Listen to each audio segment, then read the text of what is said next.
Welcome to the e-learning portal of the Ghana Institute of Freight Forwarders. This is session 3 of module 1. The heading is the forwarder as a principal. In the previous video, and to be specific, the session 2, we mentioned duties of a freight forwarder, but that wasn't into details.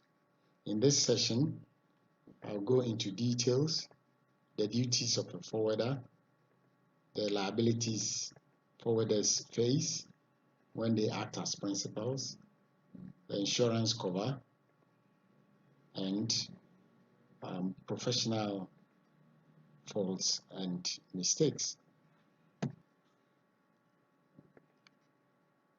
The forwarder acts as a principal where he or she undertakes to directly provide forwarding services to the customer.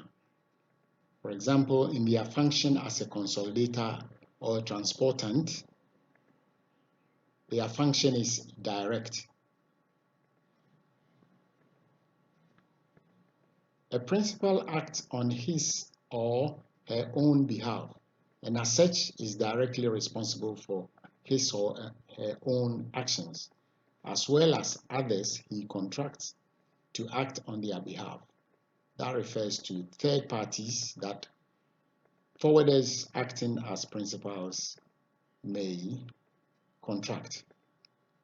The forwarder becomes directly accountable to the customer with regards to those contractual duties he has undertaken to perform.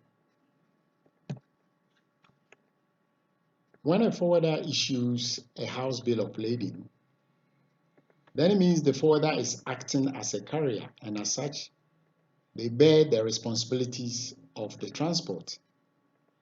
Such forwarders are known as non-vessel operating common carriers.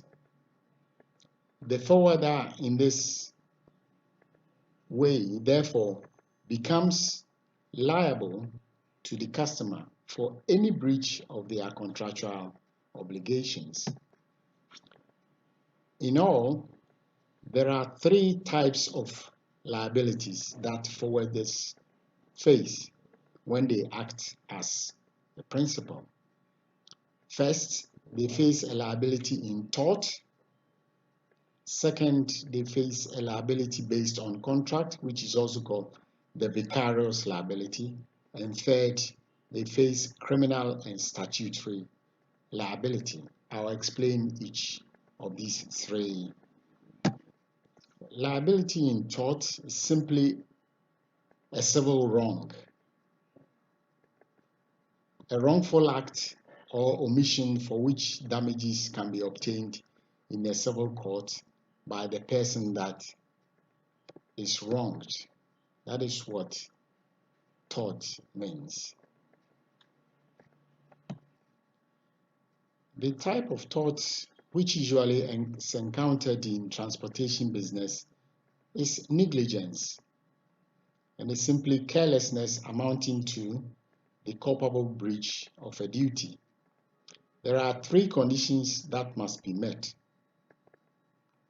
First, the tortfeasor must owe the injured party a duty of care. There must be a contract in place by the STC.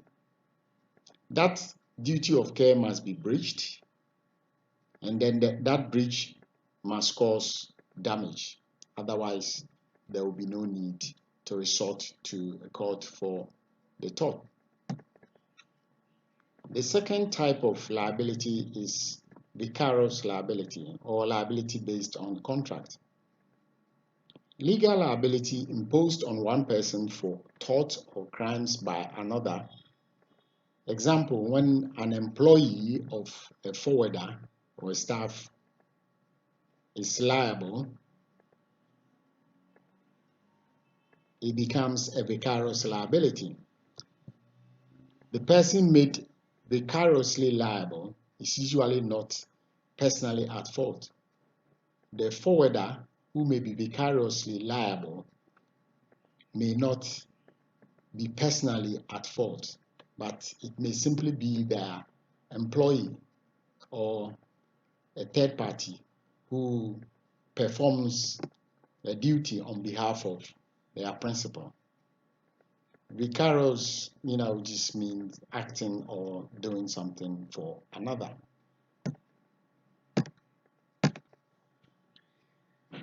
The third liability that the freight forwarder faces when they act as principals is criminal and statutory liability. Here, if a forwarder commits a crime or breaches any regulations, that forwarder will be held personally liable. A quick one.